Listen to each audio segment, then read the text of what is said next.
Bonjour, c'est Isabelle, la voix de Gaïa, j'espère que vous allez bien. Alors ça fait à peu près une semaine ou quelques jours, je sais plus, que j'ai mis une dernière vidéo.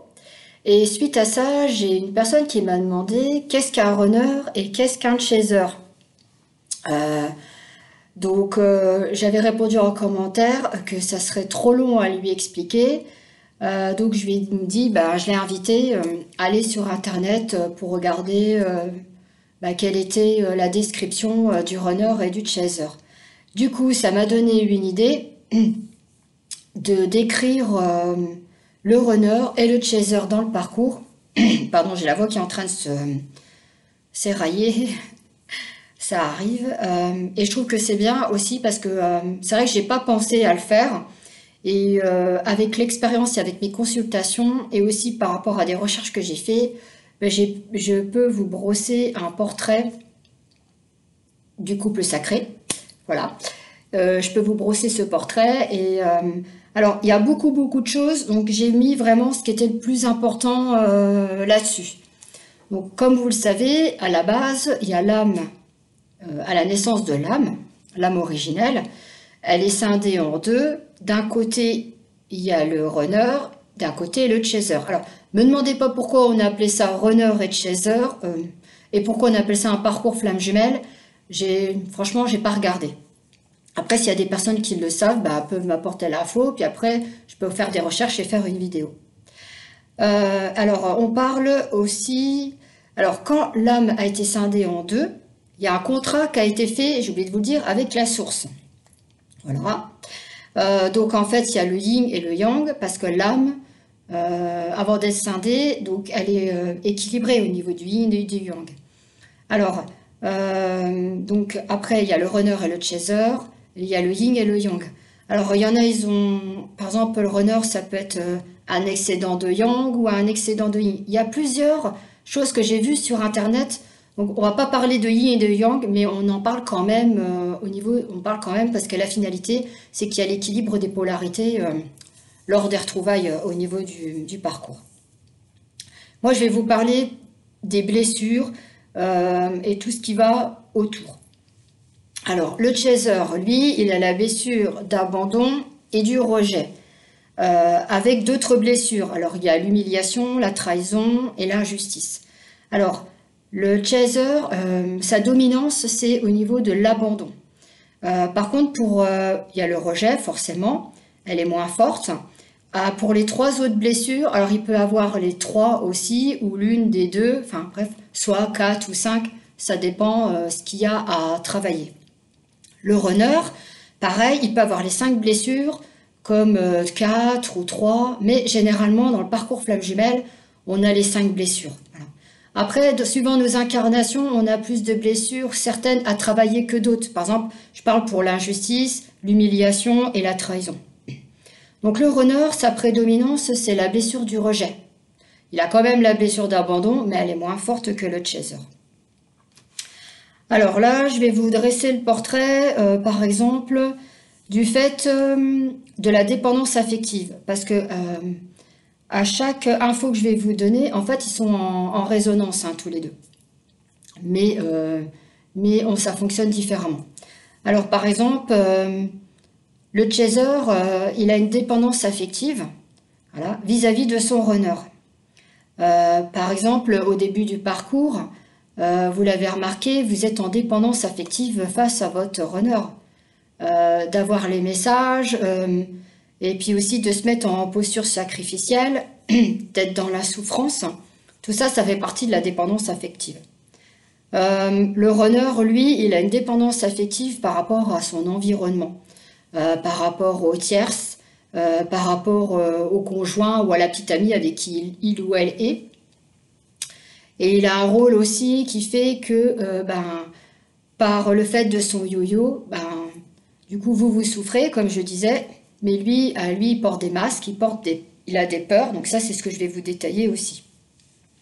Donc voilà, même si, on va pas me dire, oh, mais non, ils n'ont pas de dépendance affective tous les deux. Si, ils ont tous les deux une dépendance affective. Ensuite, au niveau de la communication des sentiments. Alors, par exemple, le runner, lui, il va avoir du mal à évoquer ses sentiments face à son chaser. Alors, bien sûr, il peut vous dire il ou elle, je t'aime en message, mais il a des masques, donc, mais il a quand même des peurs. Euh, Parce qu'en fait, bah, c'est une relation toxique. Ah oui, mais ça, c'est pour après, pardon. Je me suis mélangée dans mes fiches. Donc oui, alors du coup, au niveau de la communication des sentiments, le runner a plus de mal à le dire. Certains vont dire je t'aime, d'autres moins. Ça dépend des personnes. Mais vraiment, en général, le runner, il a du mal à avouer parce qu'il bah, il a peur de l'amour. Ça, c'est ce que je vais vous dire après. Et le chaser, lui, n'a pas peur de lui dire qu'il l'aime parce qu'il est très envahissant, en fait. Et au niveau de l'amour, donc du coup, ben, le runner, il prend la fuite, voilà. Et le chaser aura plus de mal à le dire, par exemple, à ses parents. Voilà. Donc vous voyez, c'est vraiment, ils sont vraiment complémentaires, le runner et le chaser.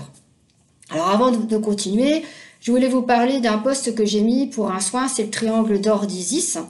Donc j'ai mis le post hier, je crois, oui c'est ça, parce que je suis un peu perdue des fois avec les jours. Et je fais aussi les initiations. Et je voulais vous dire aussi que je vais vous faire un post pour vous expliquer vraiment ce que je fais quand je canalise les guides de lumière, votre âme et celle de votre jumeau ou votre jumelle. Je vais bien vous expliquer comment ça se passe, parce qu'il y a beaucoup de personnes, avant les rendez-vous, bon je leur explique en gros, mais c'est bien qu'ils aient un peu plus d'infos. Voilà, donc ça c'était la petite parenthèse. Alors, il y a aussi la relation toxique. Bah, le chaser, il n'arrive pas à quitter la relation flamme jumelle. Et c'est toxique. Et même vous vous en rendez compte. Le fait de ne pas vivre pour soi, de ne pas se prioriser, de penser qu'à il ou elle, c'est toxique. Voilà, d'être tout le temps dedans. Ah ouais, mais c'est quand qu'il va revenir, pourquoi il répond pas, et tout ça. Et tout ça, c'est toxique en fait. Et le runner, lui, il est toxique dans le sens où c'est par rapport à son environnement. Il est dans des relations toxiques parce que, étant donné qu'il vous priorise pas, qu'il va prioriser les tierces, ses relations, puisqu'en plus il vous prend votre énergie, il vous vampirise pour alimenter les tierces et l'entourage, du coup, ben, c'est toxique pour les deux. Alors ils ont des peurs, vous avez des peurs, on a des peurs, voilà. Donc le chaser a peur de perdre l'amour de son runner dans la relation. Et le runner, lui, il a peur en fait de s'engager. Donc voilà, il y a des peurs, mais le runner, en général, il a beaucoup de peurs liées à des mémoires vraiment très fortes et très importantes. Le chaser a des peurs, mais moins fortes quand même par rapport à mes rendez-vous. Oui, je vois la différence au niveau des peurs. Et aussi, il y a la colère aussi que je voulais vous parler. J'avais pas dit. C'est qu'en ce moment, il y a les runners, ils sont très en colère. Ouais. Il y a pas mal de ravages. Et puis les chasers, ils prennent peur parce que c'est leur mental qui leur montre la peur. Et il y en a pour un moment. Ouais. Le chaser aussi fait du forcing aussi, en faisant ouvrir les yeux à son runner sur le lien. Voilà. Donc bah, du coup, il prend peur. Et le runner, lui, il fait du forcing parce qu'en fait, il fuit le lien. Voilà. Donc en fait, vous voyez, c'est vraiment, ils sont complémentaires tous les deux. Bah, la finalité, euh, du coup, c'est pour qu'ils se retrouvent et qu'ils aient les polarités qui s'équilibrent. Et en fait, bah, c'est des jumeaux. Donc ça fait qu'une et seule personne, parce que c'est des vases communicants entre eux. Donc comme je disais, le runner a plus de peur que le chaser. Il a peur de s'engager, d'aimer, parce qu'il veut pas souffrir. C'est pour ça qu'il a des masques et qu'il croit aimer les personnes avec qui il est. Et le chaser a des peurs moins importantes, comme je disais, mais il veut s'engager avec son runner, donc il le pousse. Et du coup, c'est pour ça que le runner, il prend la fuite. Donc c'est attrape-moi et je te fuis. Voilà. Donc j'espère que ça a été pour vous. C'est pas forcément évident à expliquer. Bon, j'essaie de donner des exemples. Après, il y en a plein. Il y a plein de choses. On peut en faire un roman si on veut. Mais bon, j'ai pris vraiment ce qui était le plus important et ce que j'avais dans mes consultations et ce que je voyais par rapport aussi à l'entourage. Voilà. Il y a plein d'autres choses aussi. Donc voilà, c'est je cours après toi. Ah non, mais attends, mais je te rattrape. Mais après, je refuis, je repars, je reviens. Ça fait que ça. Voilà. Mais priorisez-vous les chasers, pensez à vous. Faites vos dîmes, dire oh ouais, mais c'est trop facile de dire ça. Nous, on a été séparés, on est encore séparés, ça fait 20 ans, j'ai fait ma vie, et puis je suis encore vivante. La vie ne s'arrête pas. Alors, il y en a qui vous dire ouais, mais c'est pas normal que vous êtes séparés depuis 20 ans.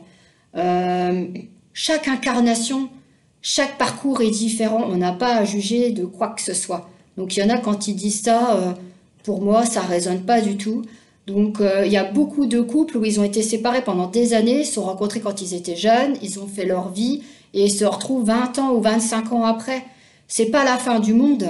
Je sais que vous aimez votre honneur de toute votre force, mais le fait d'avoir une âme sœur sur votre chemin et de vivre, de vous épanouir et de penser à il ou elle et de continuer, c'est pas ça que le monde va s'arrêter.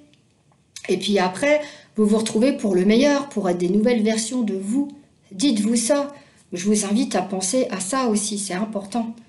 Voilà. Et c'est pour ça que je dis que la relation, elle est toxique. Parce qu'on pense qu'à ça et on se priorise pas. Voilà, c'était le fin mot de la vidéo. J'espère que ça vous a plu. Écoutez, je vous remercie pour vos likes, vos commentaires, vos abonnements, parce que ça monte, c'est cool, je suis trop contente. Puis la chaîne, elle est heureuse aussi.